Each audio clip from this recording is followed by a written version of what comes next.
When dementia takes your memories, what happens to your identity? And what if the world around you never truly saw it in the first place? Neil Cutler lost his husband to dementia. Now he's using that grief and lived experience to advocate for older LGBT people facing a system that still too often forgets who they are, even before the diagnosis does. If you are caring for someone else, whether paid or unpaid, and no matter how many hours you do it, did you realise that you may be missing out on thousands of pounds of discounts for things that you may use every day? The Able to Care podcast is proud to be sponsored by the UK's #1 carers card. Started by two best friends who recognise that carers deserve better and are 100% committed to helping to change the lives of all carers and bringing them together as a strong community. Carers Card UK provides support, recognition and rewards. It offers reassurance by providing an ID card that helps access emergency information when needed, while also unlocking discounts, a wellbeing hub, a carers circle tool and a community through their app. All of this for less than the price of a box of chocolates a year. There are discounts on gym membership, days out, electrical goods, clothing and even glasses. Let others know you care while taking a little care of yourself with an ID card you can be proud of. Visit carerscarduk.co.uk/promo code/able to care today to order yours.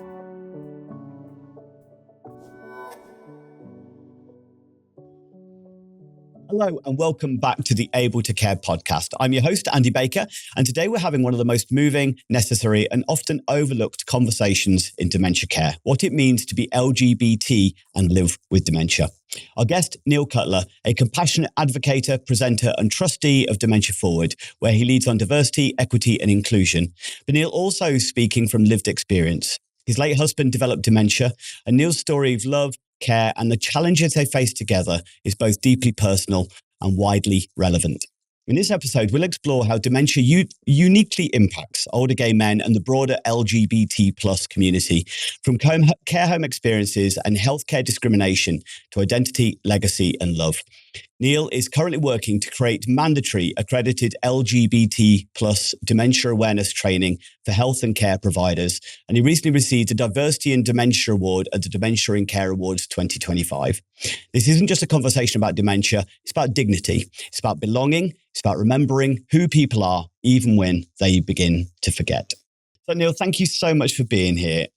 Would you be willing to share a little bit about your husband, who he was before dementia, and what your journey together looked like as his condition progressed?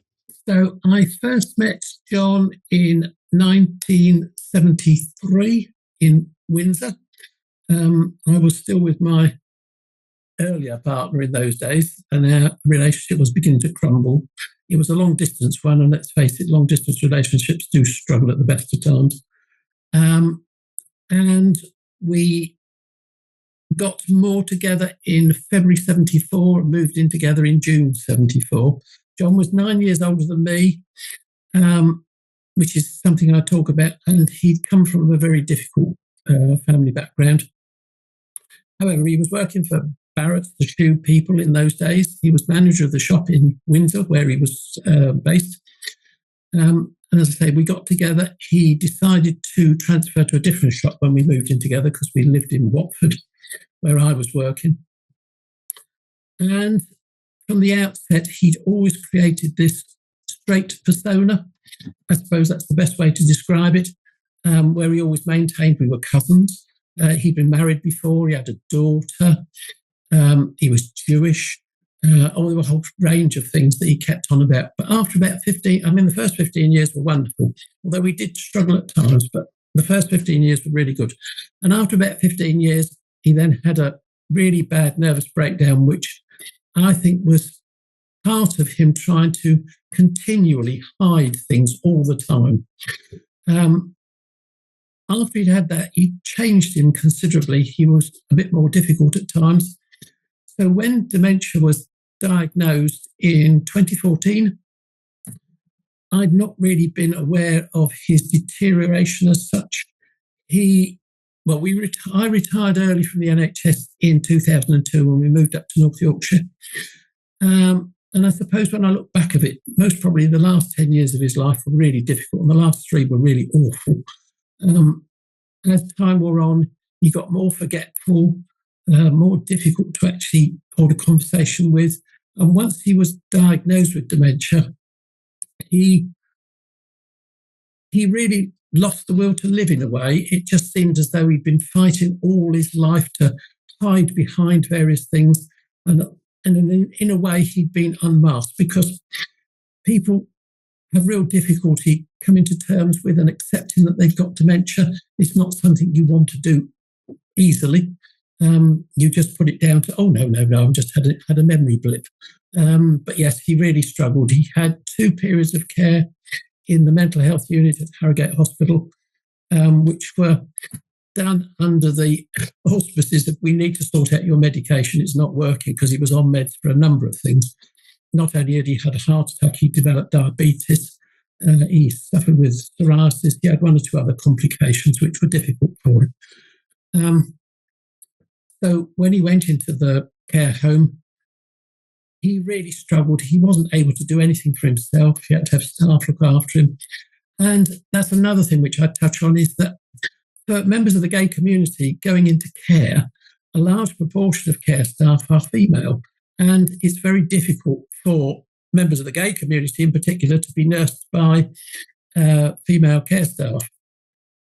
But I got into the habit when he first went in, if I just sat on his bed and let him do what was necessary, and then ask a member of staff, a male member of staff, to come and assist, he slowly but surely accepted that. But it wasn't easy, because whenever I'd go and visit him in the care home, the first thing he'd say to me was, I need to go to the toilet.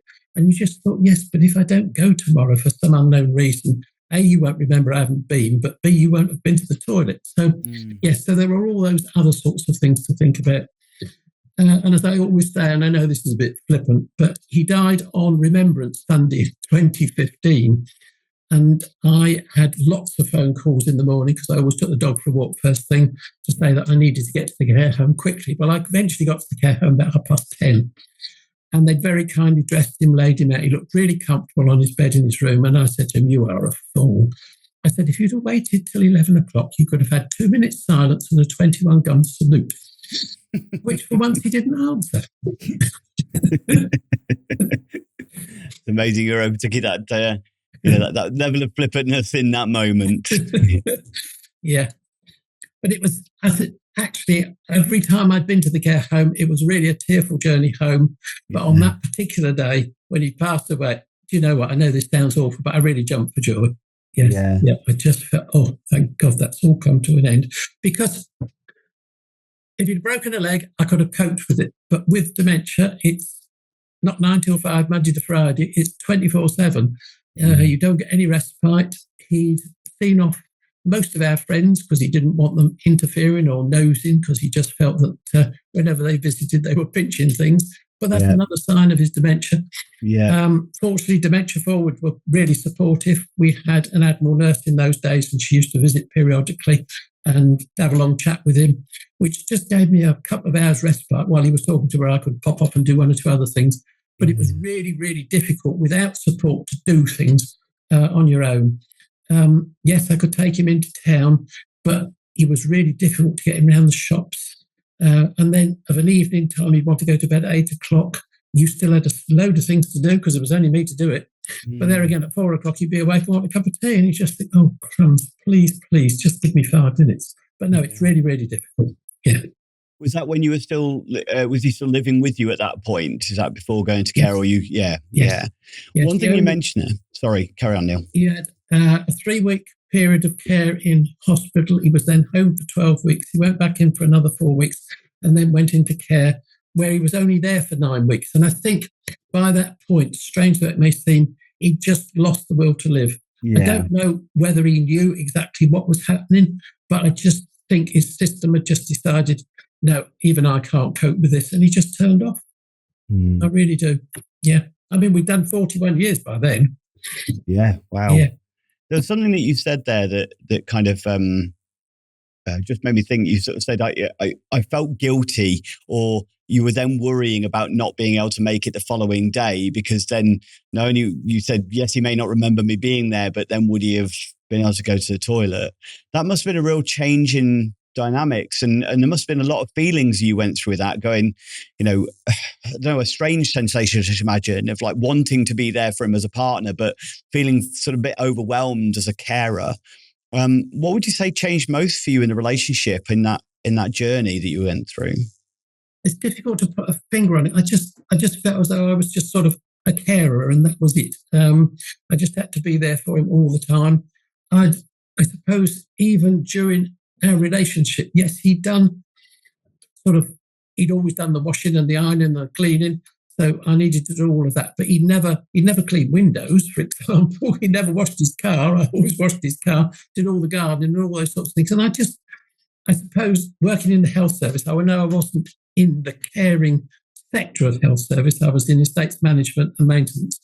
But you always felt that you were always in a caring environment. And I just felt, well, whether he did or didn't love me, I'm never too sure, but I just felt that I did love him, and therefore I needed to make sure that he could have the best that I could get for him, to make sure that his journey was comfortable.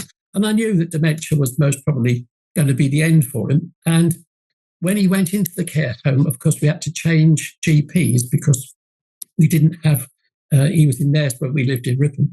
And the GP phoned me up and she said to me one day, now, do you want him to have a flu jab? So I said, well, will that make him any better? So she said, well, no. So she said, if he develops any crises, do you want us to intervene? I said, well, is it going to make him any better? So she said, well, no. So I said, well, in that case, why don't we just let matters take their course? And from my experience in healthcare all those years, normally January, February time, you get unfortunate incidents in care homes because the clients were kept in close proximity. And I just thought, yes, well, come January, February, that would most probably be it. I'd resigned myself to that fact, but I didn't want him to continue to suffer and struggle, because he obviously was. I mean, he couldn't do anything for himself. And he was always very keen to make sure he was absolutely smart, well-dressed, or I didn't always agree with his dress, but he was always smart, clean, well-dressed. He always presented well when he went out. And it was just a shame to see him sort of in tracksuit whilst he was in a care home, not looking himself. So yes, yeah, difficult times. Yeah, it sounds it, Neil. And thank you for sharing the story. There's something that kind of obviously immediately kind of sprung to me as you were talking about the journey there. Obviously, you said that John kind of masked his sexuality and lived this kind of persona as being a straight man. Did that cause problems then related to his dementia? Not so sure about that. I think he was badly treated by his family. They didn't accept him. He was the youngest by one of 7 children, which was difficult for him. Because he was 9 years older than me, when partial decriminalisation of homosexuality came about in 1967, he was in his 30s. So he'd had a really difficult childhood and young adulthood. And unfortunately, due to the increase in police activity following partial decriminalisation, he was caught in a compromising situation in a public toilet in Cardiff. And I think all that weighed heavily on his mind. And I think when dementia sets in, it puts you back to those scary times. So he might have been sort of looking at other people, male fellow people in care, as people who might have gay bashed him or been very abusive towards him. So I think that was really difficult for him. And the one fortunate thing about the care home where he was, the activities coordinator was a fully fledged member of the gay community. There's no two ways about that. Lovely chap, absolutely smashing. So he knew what the situation was. So I always felt comfortable that he was in there and he could keep an eye on John. But I don't think that that's always the case in all care homes. I mean, one of the prime examples was when I used to go to the care home in the afternoon, staff were usually a bit thin because of changing shifts and lunch, but they'd serve tea about 3:00, tea and a biscuit for everybody. So I would just help to serve the tea and a biscuit. It only took 10 minutes. And they had a number of day areas. So therefore, your loved one wasn't in the same day area every day. They were moving them around, which I always thought was a really nice thing to do. And he was in this small sitting room, and there was another couple there, elderly couple. The husband was living with dementia. His wife was there with him. And I served them their tea, and then I went and got John and I and sat down. And she turned around, she said to me, she said, "How do you know John?"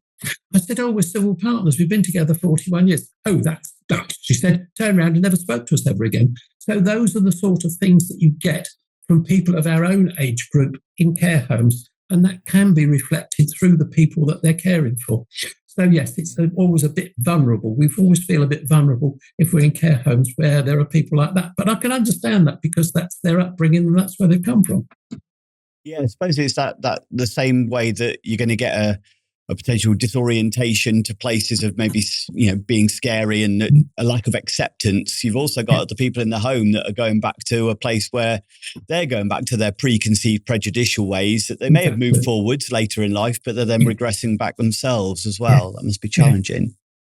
So we often talk about kind of person-centered care, and I'm sure you've heard that term many times. But for many individuals, within the LGBT plus community, their identity has never been fully seen in the first place. Is that something that impacts as far as dementia care? And is that one of the reasons you're kind of advocating for that?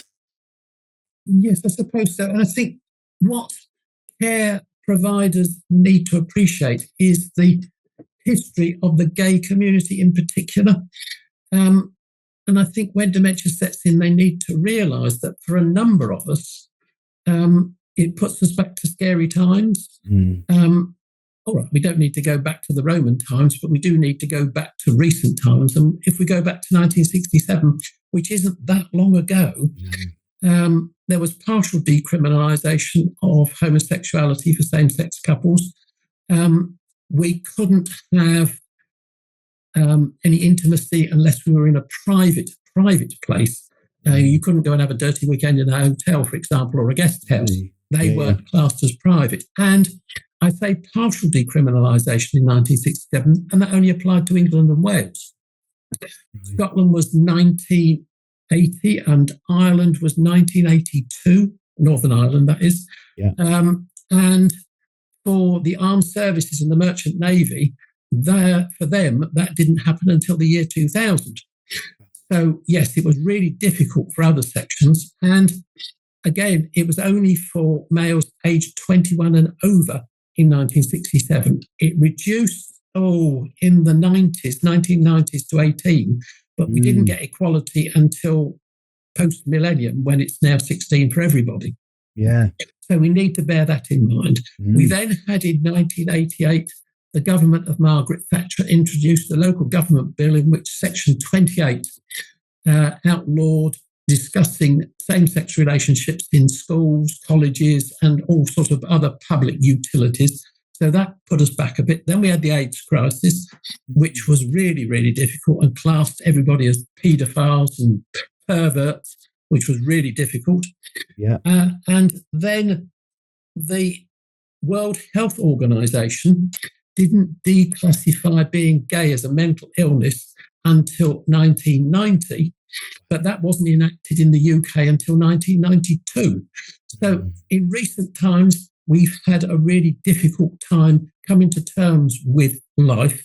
And for the gay community in particular, we're the ones that have had the legislative restrictions.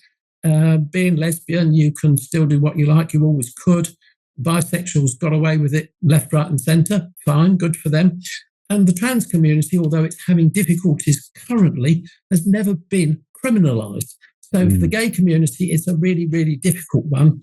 And for people of my age in particular, it puts us back to all those scary times.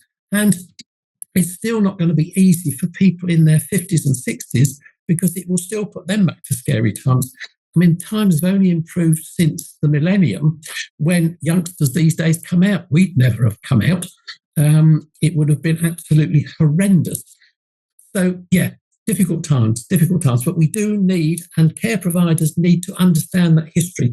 When I do my presentations, that's the first bit I talk about because I think it's really key that they get that understanding before we sort of go on to how then it affects people of my age group when dementia sets in and puts us back to scary times. And in this part of the world, in particular, in rural communities, where men have been forced down a straight route because they've got to manage the family farm, or they've got to do this because it's a family business. When dementia sets in, it puts them back to those times when they didn't really want that.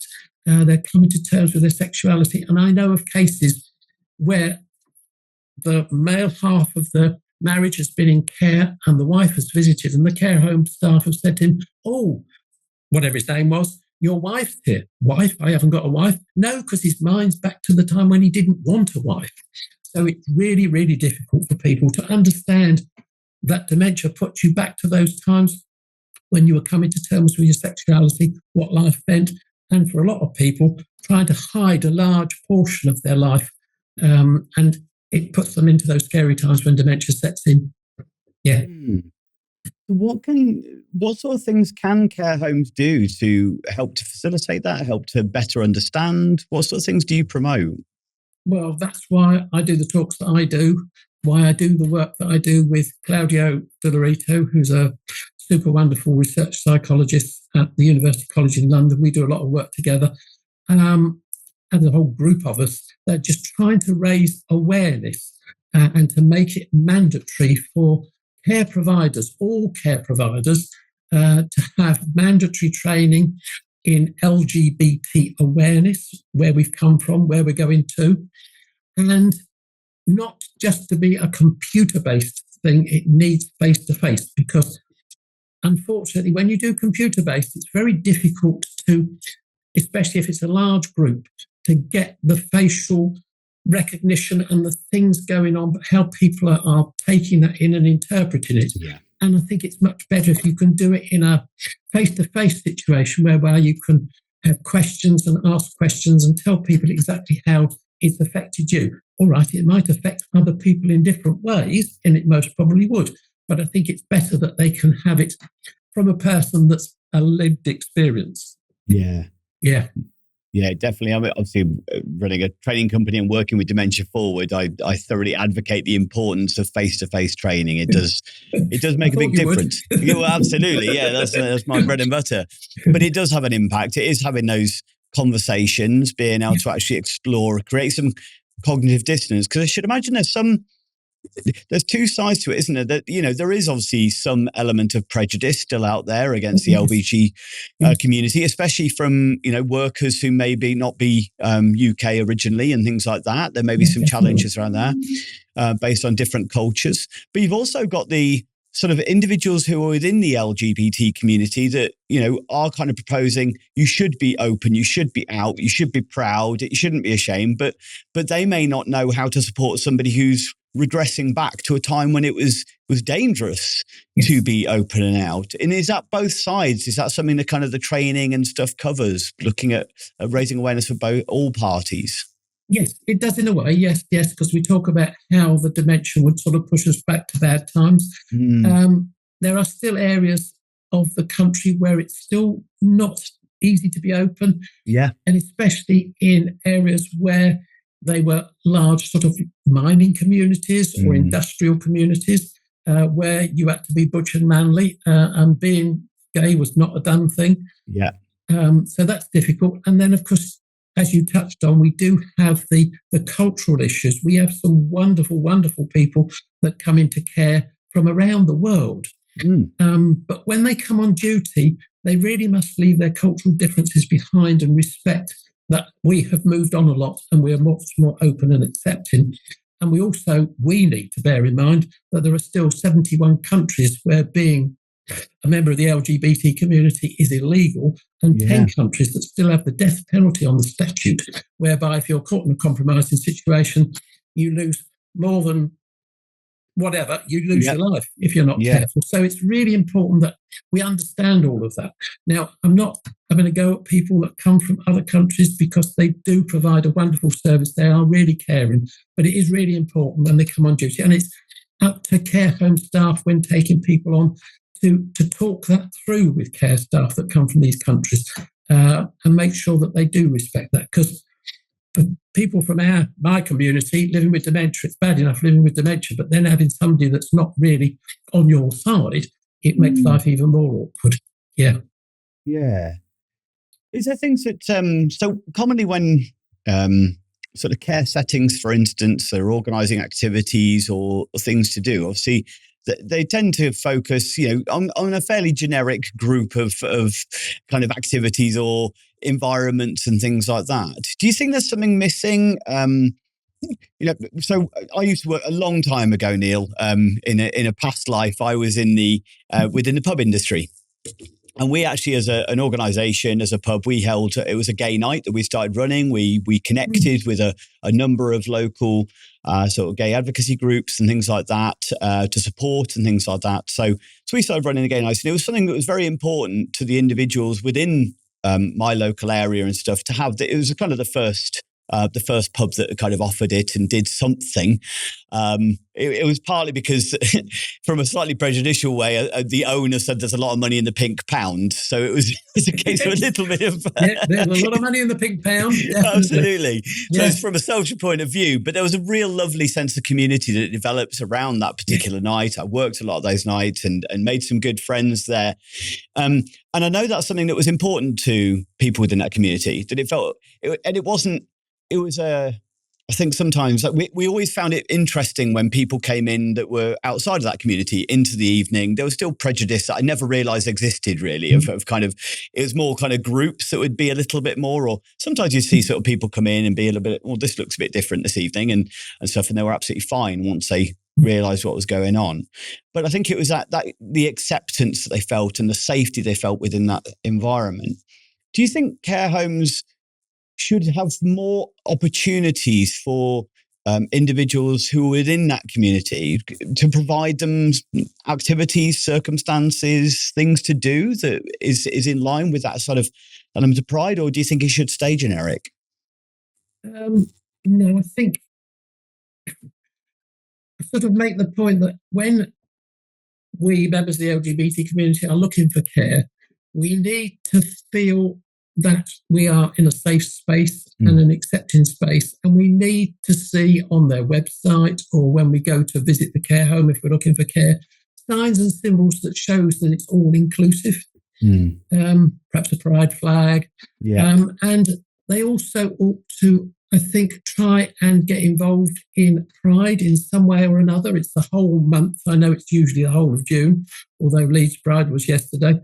But we also have History Month, which is February, which is where the LGBT communities come from, where it hopes to go to. So there are lots of other activities. In Yorkshire, for example, on the 1st of August, everybody's got their Yorkshire flag out.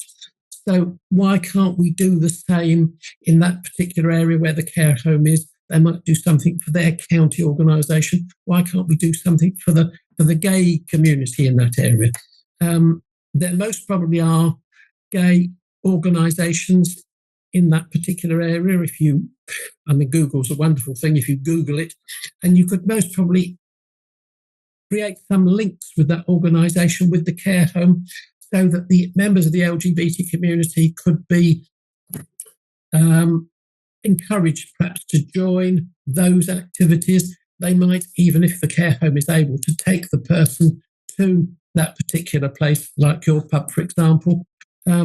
So yes, I think there's things that care homes can do. They're inclined to be a bit insular and a bit sort of straight at times, because that's the easy option. But as we've said, there's money in the pink pound. So yes, let's try and use it. And I don't think it's a good idea personally to have specialist LGBT care homes. I think that's just a recipe for disaster in my way of thinking. All right, it might work in the gay village in Manchester. It might work in the gay village in London, but it wouldn't work in this neck of the woods. I don't think we'd have bricks through the window, but people would be going, oh, we're not going there. So I think it needs to be integrated as much as possible. And it needs the care home to try and find out what's in the locality and talk to them.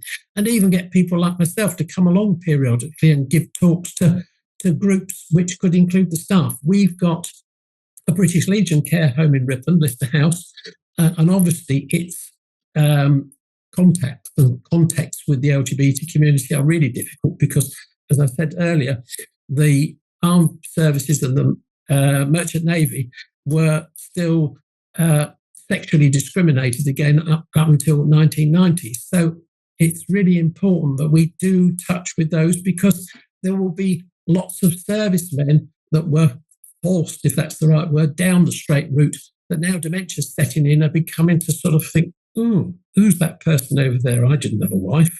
Who's those children? So yes, it's a difficult one, and it's a difficult one for Leicester House. And I've done a lot of their LGBT awareness training there. And through the York LGBT Forum, which is a voluntary organisation in the main, we do a lot of social activities for various sections of the community to make it more inclusive. It's based in York, and of course, in most university cities in particular, they've always got a good gay community. So, yes, it needs those sort of things to get involved. And through York LGBT Forum, there's 4 of us that do a programme called Free to Be Me in Care, which talks about all various aspects of the LGBT community. We touch on how would you identify a person. Well, you wouldn't, would you? Because it's not stamped on your head. And we touch on human resources and human relations. We do a whole gambit of stuff. And we have a member of the trans community, a trans person, Martina, that talks about their life, how they came to terms with the fact that they needed to transition. And bless them, they nearly committed suicide twice because they couldn't come to terms with their relationship. They'd actually got married and had a family, and that made it even more difficult for them. So there's all sorts of examples of struggles within the LGBT community, which a number of us are willing to talk to. A lot of members of my community and my age group have gone through similar that John and I did, but they don't want to talk about it because they're still not open in their either families or the areas where they live. So there's only silly old me at the moment that's banging the drum, but I will keep banging it for as long as I can. Have you ever encountered an adult or child's behaviour that has felt difficult, overwhelming, or challenging? Have you sometimes felt at a loss of what to do, or know that you didn't handle it quite right? People are complex and unpredictable, and their behaviour can be like the weather. We've all made the mistake of looking out the window and feeling safe to wear shorts, but 5 minutes later wishing for an umbrella. But what if, like a weatherman, you understood how humidity, temperature and pressure all come together to cause the weather, allowing you to better prepare, predict and respond, and prevent ever having a picnic ruined by a thunderstorm ever again? My book, called Targeting the Positive with Behaviours that Challenge, helps you to become the weatherman of behaviour. It provides you with a toolkit to increase competency, confidence, resilience and empathy, so you feel more assured about how to respond to distressed or dysregulated behaviours in others, including those affected by trauma, mental health, neurodiversity, learning disabilities or dementia. Build better connections, achieve de-escalation and improve outcomes for yourself and those you engage with my celebrated 6-stage target model, a step-by-step process to reduce distress for everyone. Discover my empowering, person-centered guide in Targeting the Positive, written by me, Andy Baker, available from online bookstores worldwide. Find a link in the description and order today. Obviously, with John, you said that he was a little bit quiet and cousins. Were you cousins to the end? Is that how he always kind of presented you and referred to you? Yeah. I mean, our real friends knew what the situation was, but he still kept this pretense up. He still kept this little closet round himself. Yes. Yeah. And did that affect him when you went to visit and things like that? Did you have to be mindful of that from your point of view? And we had difficulties when he was in Harrogate Hospital, because there were a number of staff from other cultures that weren't at all accepting, and he was treated rather poorly.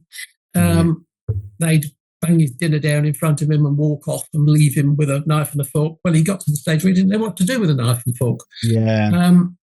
So, and then the senior staff would say, "Oh, John's not eaten again today." So I said, "Oh, well, I'll come over tomorrow and see why." So I'd go over at lunchtime. And yes, again, that particular person just banged the dinner down and walked off, left him with a knife and a fork. And I thought, no, he needs some encouragement. So I say to him, "Do you not recognise that then?" "No, what's that?" I said, "Well, that's your favourite. It's winter stew." I said, "You'll love that." "Will I?" "Ah, right." So I'd go and find a spoon and a fork, and he was happy, and he'd eat it. Yeah. But with the care staff in those days, I'm going back 10 years now, and hopefully it's improved. But if he hadn't eaten it within 15 minutes, it was taken away. Yeah. And that's where it all falls over. They need that encouragement to make them to eat and to do things. But of course, once he was in the care home with the activities coordinator, being a member of the gay community in particular, that made life so much better. And his mother worked in the laundry at the care home. The care home had its own laundry. She worked in the laundry, and she knew what the situation was. And she kept an eye on him, made sure he'd always got his clean clothes. And the activities coordinator kept an eye on him. So I felt really comfortable that he was in the care home. Yes, and I think they really looked after him. And I knew that sometimes it could be really draining going every day visiting. And they used to say to me, "No, you've got to have a day off. Don't worry about it. Just have a day off." But even then, you still feel guilty that, "Well, I haven't been today. I hope he's all right." But you knew very well that if the activities coordinator and his mother were on duty, he'd be fine. He'd be fine. Yeah. Yeah. Well, I suppose that's a big part of it, isn't it? It's not just for the individual themselves that's being cared for and supported. It's also the loved ones, knowing that their loved one is somewhere safe and supported and accepted unconditionally and things like that, isn't it? So that's the importance of promoting that inclusivity within the organisation itself. It's really interesting, Neil. So obviously you've spoken quite a lot there about the training that you're offering and that you're trying to kind of advocate for it and raise awareness of it. Do you think that, as you said, you feel a bit alone that you're the only one banging the drum on this? Well, I've got Fiona on my side now. Bless her. Absolutely, yeah, and the Able training team as well. Yes. We're behind you as well, Yeah. Neil. We're getting there. We're getting there. Absolutely. And I think it was interesting what you said there as far as, the story you just mentioned there about John's experience with the food, I would say, unfortunately, is probably more common than ever it should be. Yes. And to lots of different people, not just those in the LGBT community. However, I think that then we have to be mindful of their, still elements of prejudice or prejudicial treatment and stuff that's not going to improve it. It's only going to exacerbate those problems on top of the problems that were already there, aren't they? And I think that's where, well, that happened to my mum and she doesn't, she's not in that community. Yeah, but it's the additional prejudicial things add to that. Yes. They're more likely to experience it from certain people, unfortunately. So what would be your hope moving forwards as far as, you've turned your grief into purpose on this journey. What would you say are the most important things that both families and maybe care homes can be doing to help their loved ones, particularly those from the LGBT community? Well, I suppose for a start, the families need to be accepting of that person and their sexuality. Mm-hmm. Let's face it, we don't choose it. It's the way we're made. Yeah. And we can't help those that we love. That's just life. So we need to make sure that the families are accepted. We do have big instances in the trans community, for example, where trans people have been bereaved. And bereavement's not about death, it's about loss, where they're bereaved from their families. And they really struggle. They don't have the best mental health anyway because of the difficulties that they find themselves in. And when they do develop dementia, one day they're in their pre-transition state and the next day they're in their transition state, which makes it even more difficult for care home staff and carers in particular to look after them and make sure that they're well cared for. So that's going to be a real challenge for the future. I think for the future, for the youngsters these days, life's a lot easier for them. They can be open and honest and people are a lot more accepting.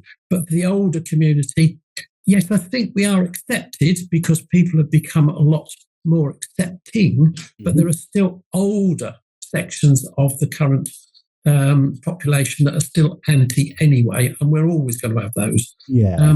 But it's essential for families to realise that their loved one has led a very difficult life at times, and when they're in their last years, they need to feel that they're comfortable, cared for respectfully, and looked after in a way that actually makes the last few years comfortable. Yes, it can be really difficult for families to sometimes accept that. Sometimes it's even more difficult because their LGBT family member has moved a long way away because it was the only way they could survive was to get away from the family, or they were thrown out of the family. So they've made friends, relations and contacts in other areas. But of course, there comes a time when those people don't count when you're looking for care. And it's essential, if you've actually had a good relationship and you're in a good caring relationship, that you develop or enter into a civil partnership, because that gives you the protection that your loved one needs. If they need care, you can actually speak for them. Whereas if you're just in a relationship, they can't necessarily speak for you. The health service might be forced to find a family member to talk about, and then they might not want to be involved, or they won't see that your care needs are what your loved one wants for you. So it's important, where you possibly can, do a will, enter into civil partnership, and make sure that all those bits are in place, so that if your loved one does need care, they'll get what you want them to get. So yes, it's not easy, but you need to try and do it. Unfortunately for John and I, we were in a civil partnership, so when he needed care, I could just step in and do whatever.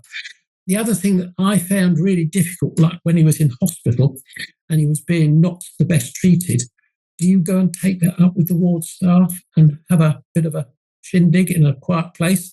How do you think your loved one's going to be treated when you're not there? So yes, it's really difficult at times to get that balance. Yeah, We've got to do it. We've got to do it. Absolutely. Yeah, there was something that you mentioned there, actually, as far as the it's something I've acknowledged, that some people do have a closer relationship with members of their friendship community than necessarily their family.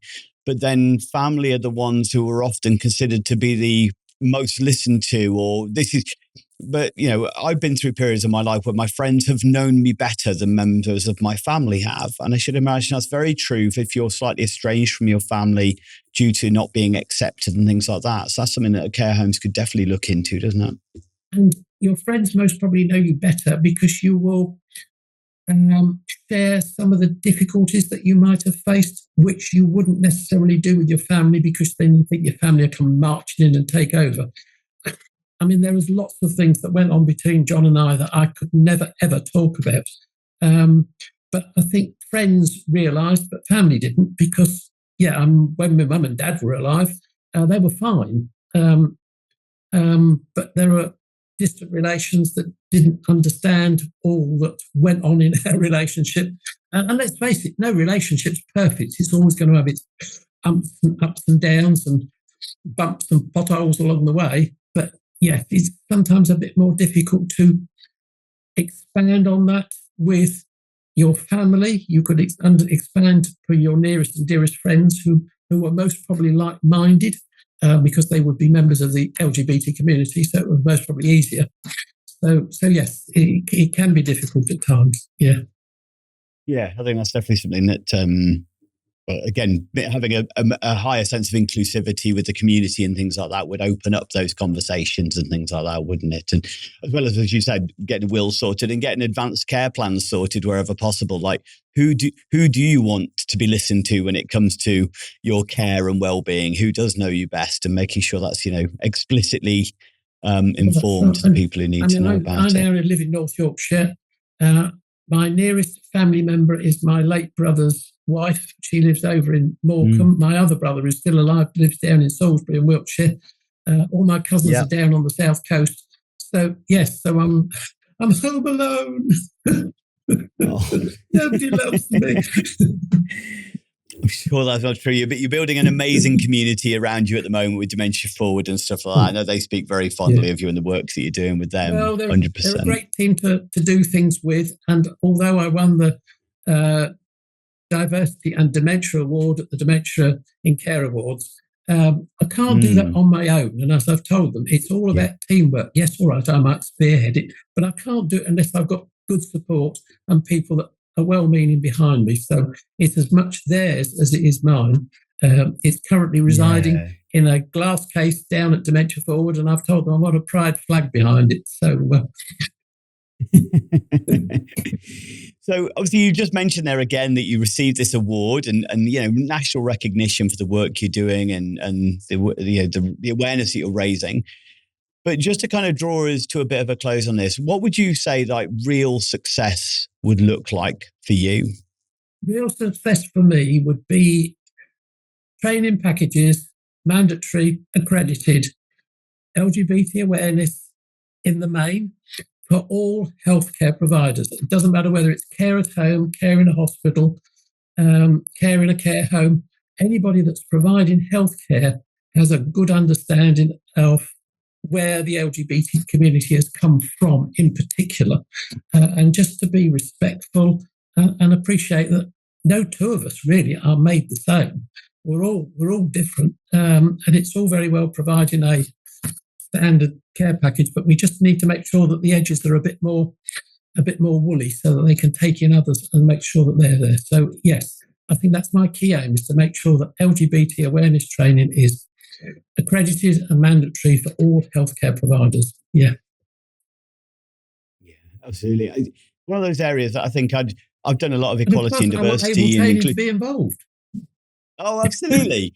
Absolutely. But yeah, I've done a lot of, equality, diversity and inclusion training over the years. And it's one of those areas that I've always touched on. But there were some real bits that I'd never thought of before, particularly around the kind of the transgender community as an example, for instance, of, somebody who's been through the transition and then where are they potentially going to be going to when they're experiencing and living with dementia, and how are staff going to navigate that? And it was something that, it's going to be, as you said, that the population that was still in that criminalized stage of homosexuality are now moving into the elderly care setting more and more. And there's going to be a lot of people who've been through difficult sense of identity and acceptance and things at various stages on the journey. So I think it is something that, we can't sweep under the carpet. It needs to have some attention paid to it now.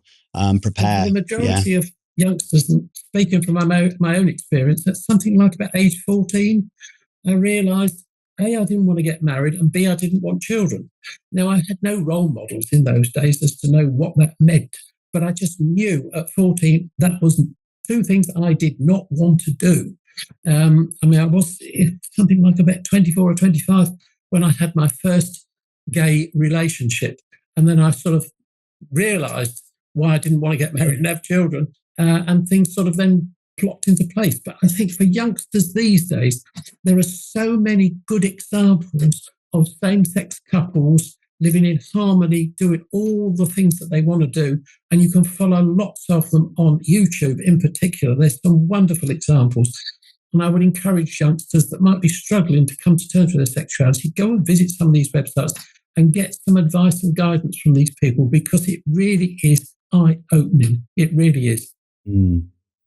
Yeah, I think we all struggle with the journey of acceptance, but there's certain parts of the community that, there is still stigma, there is still fears, there's still family opinions and things like that are really going to influence it 100%. So, well, thank you so much for sharing your story, Neil, and obviously the story of John as well, that you both went through, and keep up the good work. I think it is important, and acceptance universally, acceptance and empathy are two things that I'm constantly working towards people with no matter what community, but it's good to hear some specifics. Health and safety and manual handling and hazard regulations and all the other things that we have to do. It just needs to be part of that. Yeah. Absolutely. Fantastic. Yeah. Okay, thank you very much. So you're more than welcome. Thank you. If anybody who has been watching this episode has found the information useful, informative, or maybe you know some people that would benefit from actually having this topic kind of flagged to them as something that maybe they ought to be paying attention to, or if you're a care organisation, then please reach out to Dementia Forward or to Able Training or to Neil himself. There'll be details in the description or in the show notes so you can find where to find all of us. But otherwise, thank you again, Neil. And please like, comment and share.